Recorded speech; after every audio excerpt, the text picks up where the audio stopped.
c'est la turbine en soi qui devait être stérilisée. C'est cet objet qui est au cœur de la polémique. En janvier dernier, l'Agence régionale de santé inspecte le centre dentaire de l'hôpital de Maubeuge et met en évidence une étape manquante dans la stérilisation donc de ces porte-instruments dynamiques. En plus d'une mise aux normes, l'ARS leur demande 6 mois plus tard d'informer les patients devant un risque de contamination au VIH et aux hépatites B et C. On a mis en place une hotline qui est ouverte toute la journée, ouverte à la population pour assurer et de transmettre les bonnes informations à ceux-ci et de faire en sorte que par la suite ils peuvent faire les examens comme indiqué dans le courrier qu'ils ont reçu. Un vœu de transparence, un besoin de rassurer surtout devant un vent de panique qui se fait déjà ressentir au standard de l'hôpital. On est vraiment dans de l'information aux patients.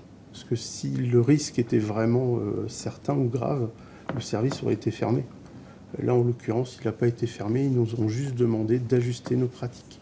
4400 patients seraient concernés sur une période de 2 ans uniquement pour des soins de type carie. Un détail qui a toute son importance pour ce professionnel de santé. Là, on est vraiment sur des soins dentaires avec très peu de projections sanglantes. Donc en fait, le risque, il est de transmission de sang à sang.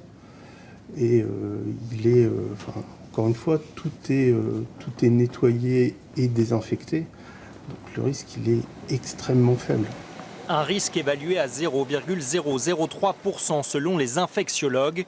Mais l'autre grande crainte de l'hôpital repose sur la portée de cette affaire quant à la réputation du centre dentaire, un établissement fréquenté par 16 000 personnes chaque année.